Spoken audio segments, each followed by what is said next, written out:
This video is for entertainment purposes only. Nothing should be taken as factual. This is all my astrological opinion. Please enjoy.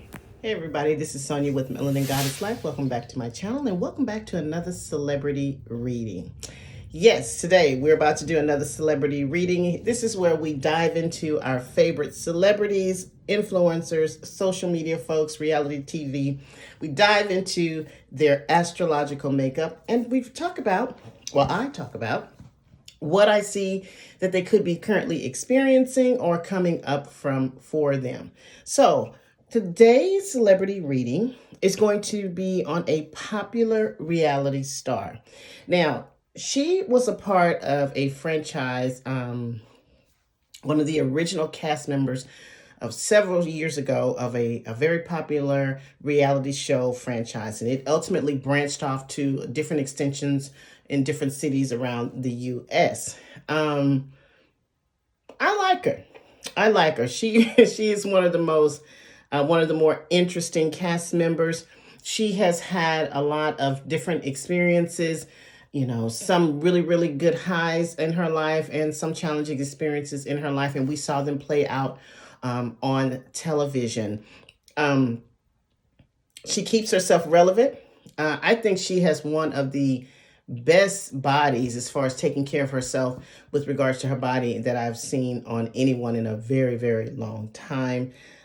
She has two beautiful children, and I'm just interested in finding out what is going on with her. The person I'm going to be highlighting today is none other than one of the original basketball wives, and that would be Evelyn Lozada.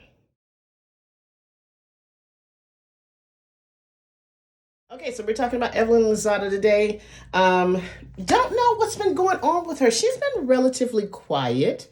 Don't know if she's planning on going back to the Basketball Wives franchise. Honestly, I haven't kept up with that since pretty much the original cast in the first 2 or 3 years.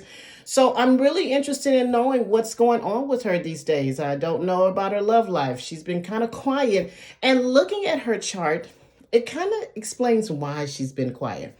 But I predict that there's going to be something that comes up for her that's going to put her back in the forefront. Okay, so we're going to talk about that. So without further ado, let's get down to the astrology of Miss Evelyn. Evelyn was born December 10th, 1975 in the Bronx. I do not have a birth time for her. So as always, the birth time, when I don't have it, the rising sign is a little bit 50-50, but we're going to move forward with that anyway. She is currently 46 years old. This birthday makes her a Sagittarius sun, Pisces moon, and possibly a Pisces rising. So she has double Piscean energy. And for me, her sun sign, she screams Sagittarius. Now, I have 2 Sagittarian children, so I understand the energy of Sagittarius. They're fun. They are fun. And just to watch her on Basketball Wives, I can tell she's fun to be around. One of the wonderful things that I think about most, if not all Sagittarians, are they are very, very honest. Brutally honest. And the thing with them is it's not so much, as we always say, what you say, it's how you say it. The Sagittarian delivery can be a bit blunt and sometimes it can come across as a bit harsh, but most of the time when a Sagittarius is telling you the truth, there is no malice behind it. They just feel like they're going to be upfront and honest and tell you the truth. So I see that all over her. She's really, really fun. Seems to be a really, really fun person to be around. She has a great sense of humor. And, I just kind of generally like Sagittarian energy. So maybe I'm partial to Sagittarians, which I always say I am. She has a Pisces moon and potentially a Pisces rising. Now, this definitely, as far as his Pisces moons, speaks to her experiences in her relationships, which we can say that they have not been the best. I don't know if she's in a relationship now, but just looking back on the relationships he's chosen to be in, they have not really been successful. Unfortunately, there was a allegation, I don't know what happened, of abuse within the marriage that she had to a prominent football player, which was unfortunate, which ties into a lot of that Piscean energy. and not putting up healthy boundaries. I'm wondering if she's always had a challenge with putting up boundaries in her relationship.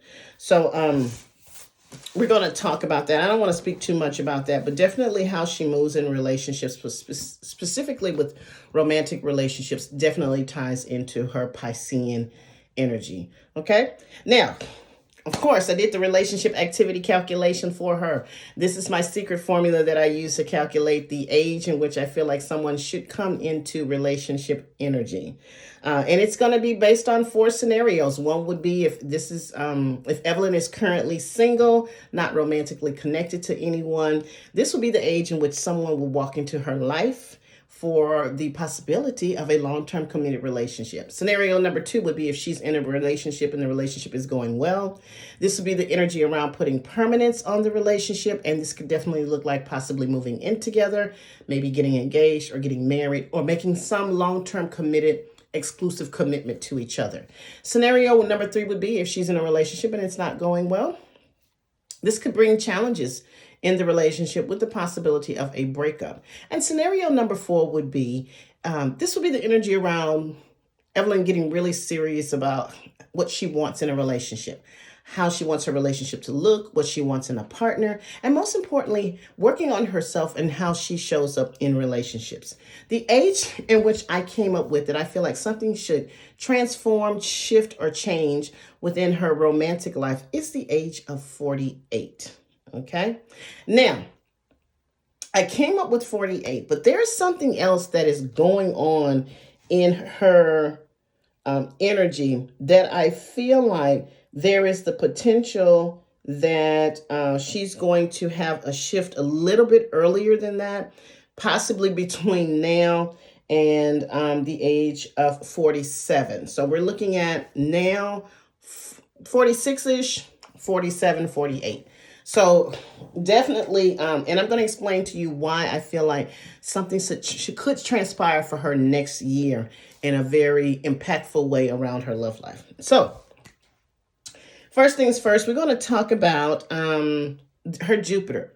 Okay, so Jupiter is the planet of growth, expansion, opportunity. It's the planet of wisdom and healing. It's the planet of big blessings. When Jupiter comes around and goes through a house, it's there to bring it a blessing. It's there to bring it wisdom. It's there to bring it opportunity, expansion, and growth. Now, Jupiter typically stays in a house for about a year and a half. It is currently in her first house. So the first house is all about our physical self. So this is our physical body. This is how we're showing up. This is our appearance. This is our first impression that we make when we encounter others. This is our identity, our approach to life, and just how we show up in the world. Now, with Jupiter being there, it's been there for possibly, because it's in retrograde motion, it's been there for at least a good 7-8 months, maybe a year, but it's in retrograde. So it has like another year to be in this area of her life. Now, when Jupiter goes to the first house, this is all about blessings and opportunities coming to you. This is all about Evelyn getting everything she wants by way of things that she manifests and puts out. This is an excellent place for Jupiter to be, because this is all about how people are experiencing us and how we're approaching life.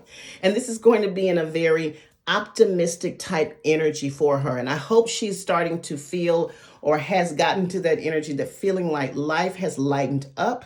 She can see things clearly, and she sees the blessings that are in front of her, opportunities.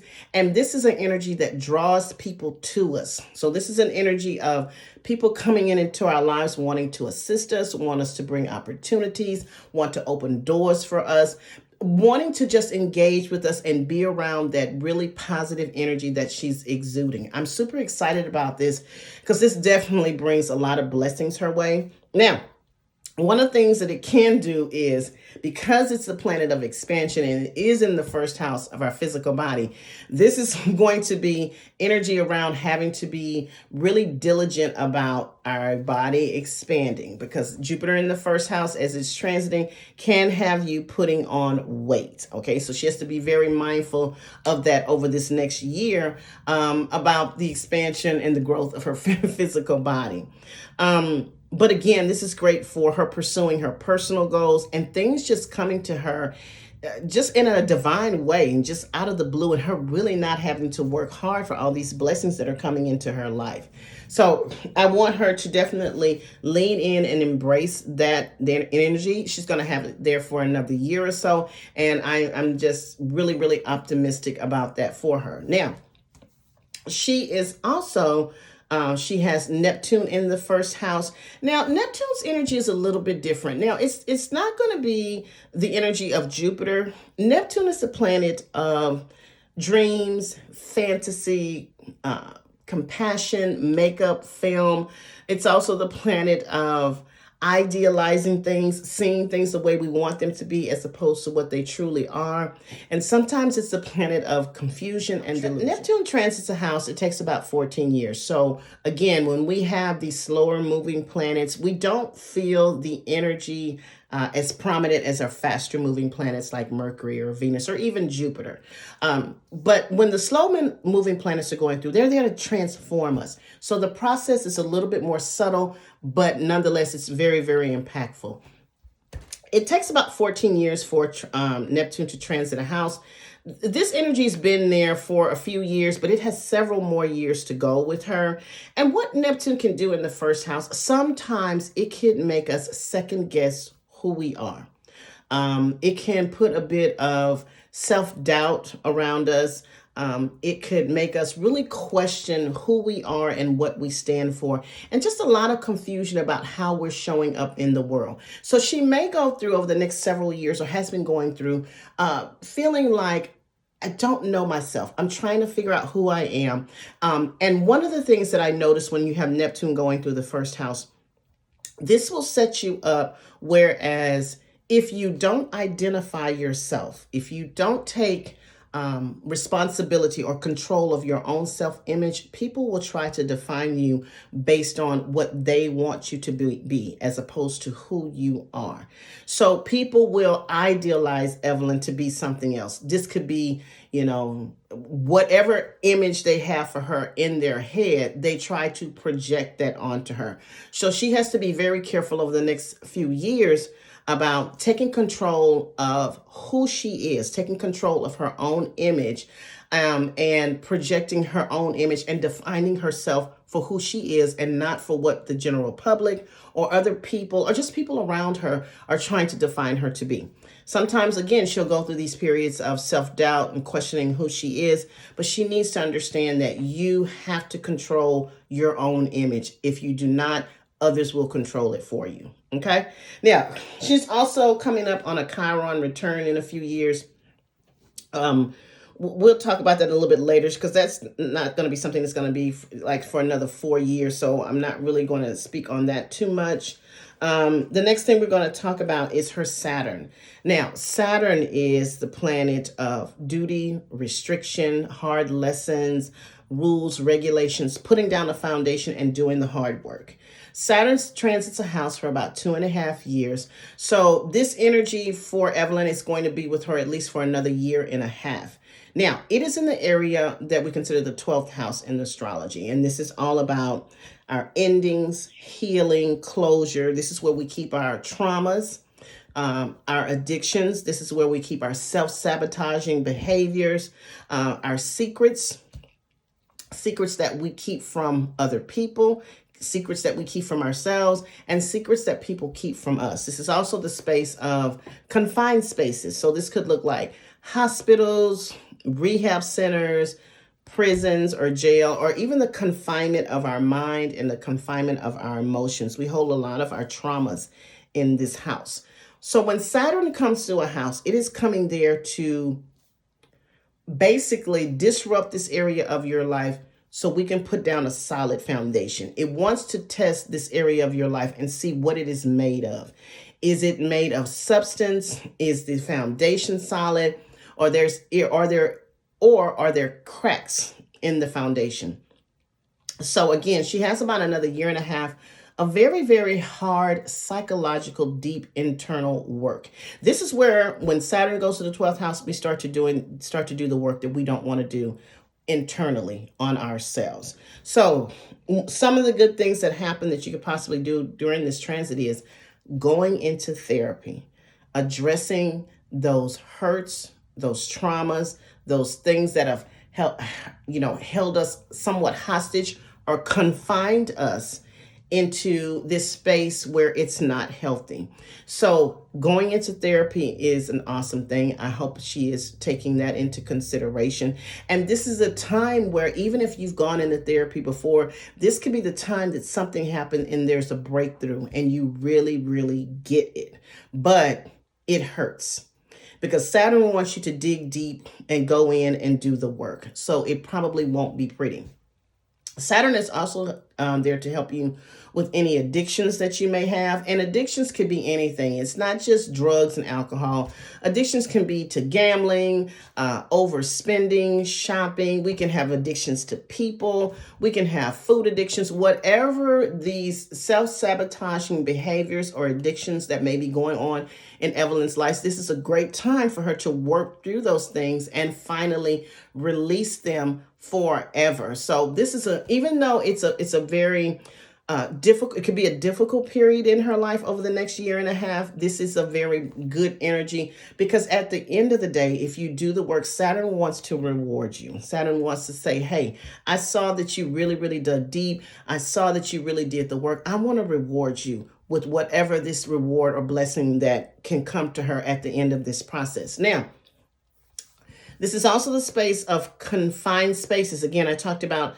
hospitals, prisons, rehab centers. So this could look like someone, maybe her or someone close to her, experiencing a health crisis, maybe having to go into a hospital. Maybe she or someone else is checking themselves into a rehab center or a wellness center or a wellness retreat. This is definitely good for doing a wellness retreat, going in and really, really doing the work.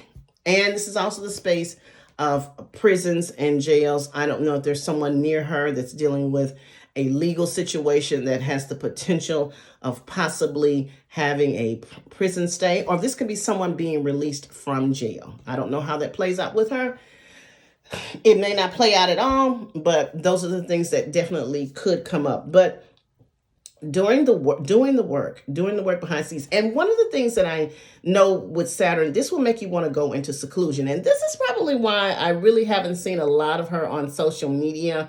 It makes you want to go into a sacred space, a secluded space. You really don't want to be around people, and you really don't want to be out and about. You want to you feel like you want to have your circle to be really, really tight, and there's only a few people that you engage with. So it can definitely put you in a space of wanting to isolate yourself. Okay.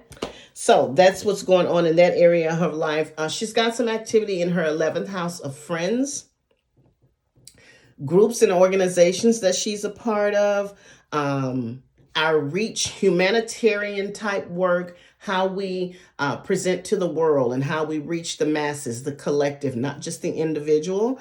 This is also the house of our long-term goals, dreams, and wishes, and social media is here.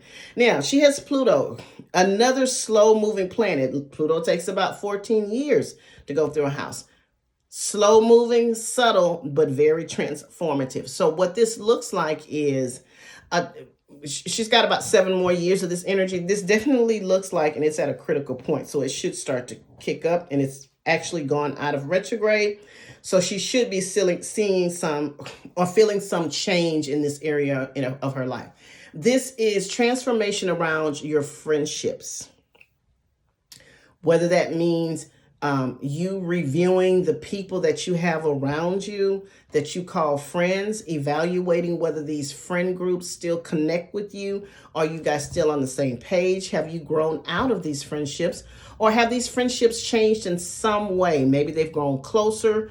Maybe there's distance. Maybe there needs to be a change in the dynamic on how you engage with your friends. Maybe it's time for new friends in a new circle. So a lot of activity around your friend groups, groups and organizations that you're a part of. This is definitely energy around her evaluating who she connects with regards to organizations, groups, things that affect the collective. Okay.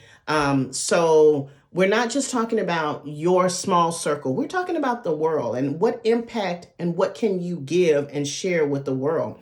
So she may be in this space of figuring out who she wants to attach herself to with regards to organizations, causes that she picks up, what she believes in, what she wants to help with for the collective of people, not just an individual. So changes with that. This definitely looks like change and transformation about her long-term goals, dreams, and wishes.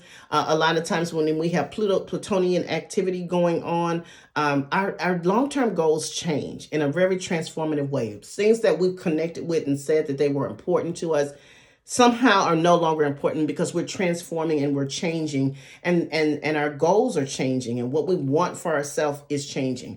Also, this is the area that I always say governs social media. So she may be preparing to somewhat revamp her social media presence, and maybe her message has changed, how she wants to show up in social media. Social media is a big thing, and it's going to be here forever. So we do a lot of business, we do a lot of sharing, we do a lot of promoting on social media, and we share a lot of our lives on social media.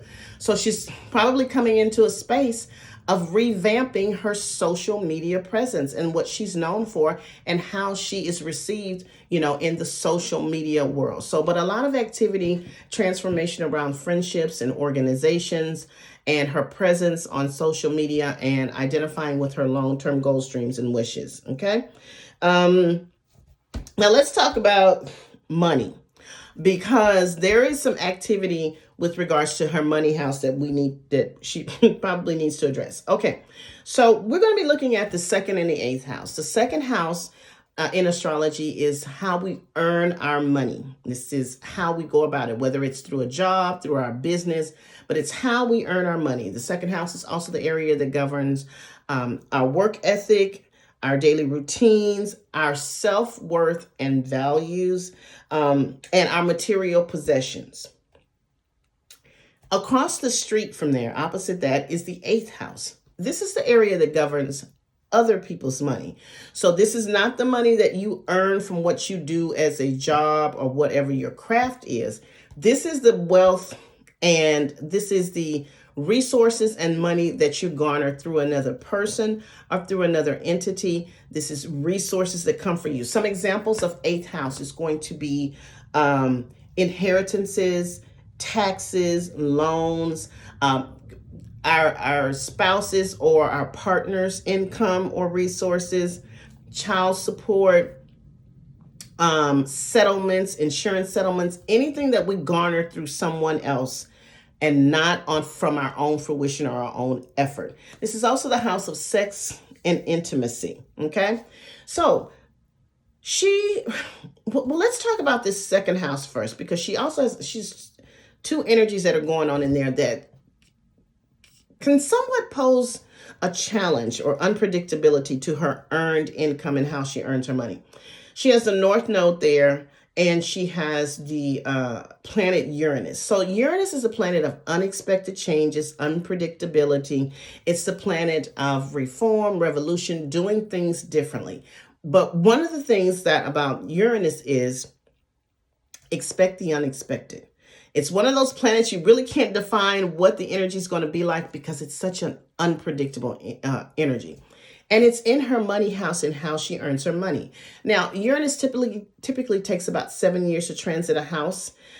It's been there for at least, I want to say, 4 to 5 years. So she does have a couple of more years, I think, until at least 2025, maybe late 2024, of this energy in her second house. One of the things that she's probably already experienced is the unpredictability of her money and how she earns her money. That's one thing.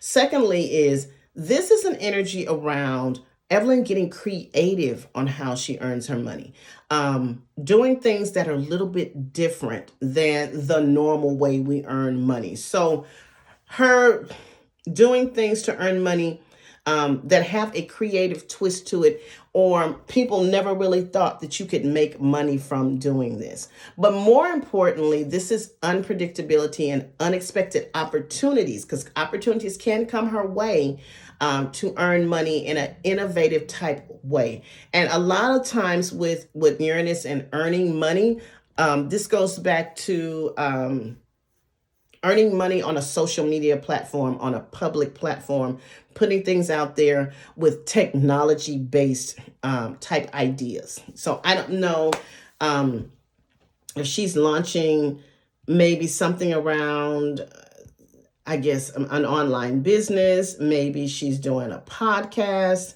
Maybe because that's going to be a part of her life, I think, in the next couple of years, podcasting in some way. But how she earns her money is just different.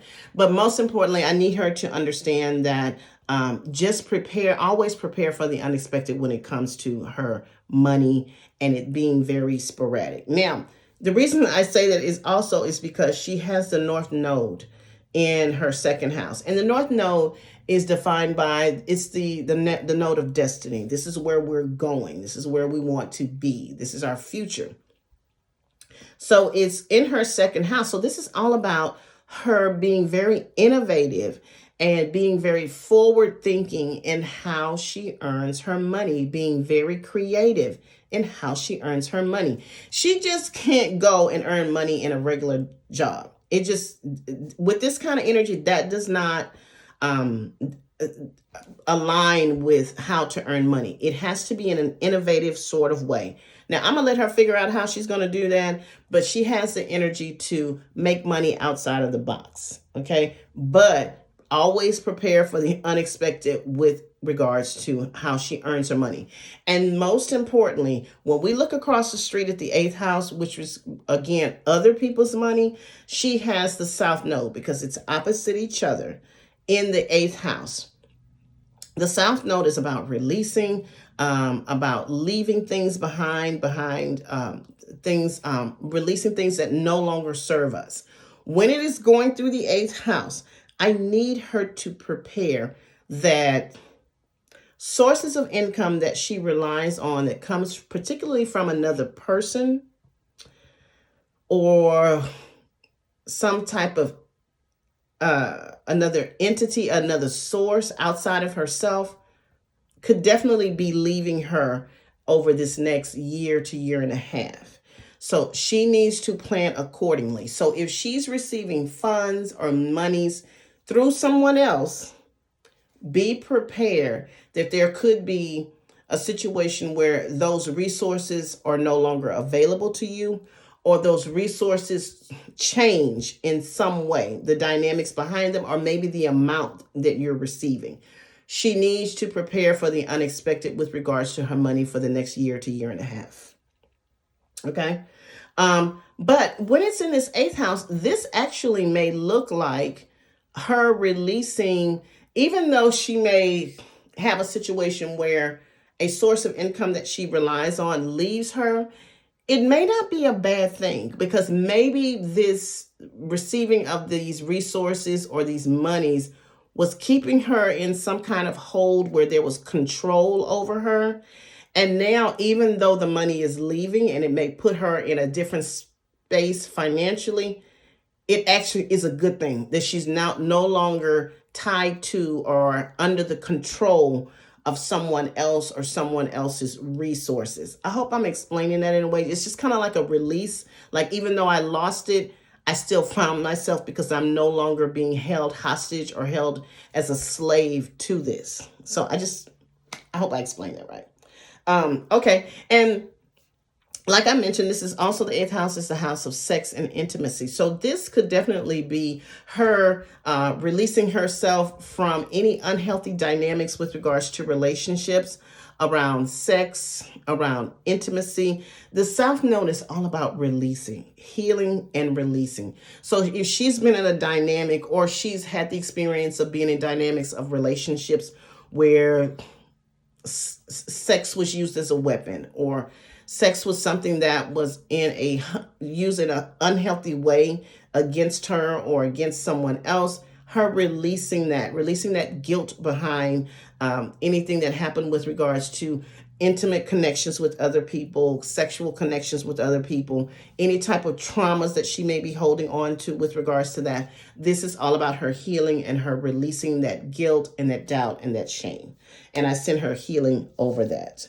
Now, finally, we're going to talk about this window of love, because I think love is going to be a big part of her life next year. Even though I said 48 is going to be a pivotal year for her with regards to her love life, there is still something that I feel like is going to come up for her next year that could possibly trigger her being in a really, really healthy, good relationship. And what it is her natal Jupiter. So in her birth chart, Jupiter is in the sign of Aries. Okay.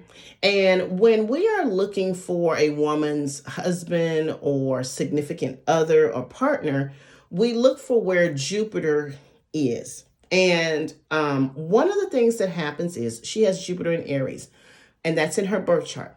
Now, when Jupiter is transiting, this is where it's moving. When it comes into the sign of your natal birth chart, it triggers something with regards to love. So again, her natal chart, Jupiter is in Aries. So around about this last May, so from May 25th to October the 28th, 2022, Jupiter was in the sign of Aries, okay? So it was there for about 5 months. So it was a little bit of an indicator of what could come for her. It went back into Aries. So it triggered something with her natal Jupiter in Aries. And when it does that, that is a trigger for love. So she may have met someone during that window. Maybe if she was in a relationship, maybe the relationship took on a new meaning, got a little bit more serious. Whatever it is, that may have triggered something. Now, at the end of October, Jupiter went, at the end of this October the 28th, Jupiter is going to go back into Pisces, and it's going to stay there for a couple of months. And this is still a good indicator for her because her moon is in Pisces. So this is all about her manifesting love and the opportunity for love to come into her life, or love to get very serious for her. So she has that. That's the second supportive energy around love. December the 20th, Jupiter is going to leave Pisces, and it's going to go back into Aries, and it's going to stay there until May 17th, 2023. These dates from May of this year till May 2023, I'm going to go out on a limb and say something significant is going to happen by way of love for her. I would not be surprised if she settles into a committed relationship. I would not be surprised if she gets engaged, and I would definitely not be surprised if she gets married. So May 25th, 2022 to May 17th, 2023, I'm going to go out on a limb and say something significant is going to happen in her love life. An engagement, a marriage, moving in together, a serious committed relationship could definitely be in the cards for her. And I am super excited, and I cannot wait. I act as if it's me. I cannot wait to see what happens. Now, will she share it with us? I don't know. Will we find out some way? Possibly. But this window for her looks really, really promising for love. If that's where she wants to be, she can manifest the love that she actually deserves and desires to her life. I wish her the best with that. So Thank you so much. I hope you've enjoyed the reading on Miss Evelyn Lozada. Again, she's one of my favorite basketball wives of all time. If you want a personal reading from me, please visit my website at www.melaningoddesslife.biz. Please subscribe to my channel. I'm still trying to get to 1,000 subscribers. I have like over 700 now. Thank you so much for those of you that have subscribed, but I still need your help to get to my goal before the end of the year. Like, share, subscribe to my channel. Follow me on all the social media platforms under Melanin Goddess Life. Also, if you're interested in any manifestation candles, I do great manifestation candles and they work. So you can also visit my website and take a look and see if there's a manifestation candle that you're interested in, and I could definitely get that together for you. Thank you so much for your time. You have a great day, and I will talk to you in the next video. Bye-bye.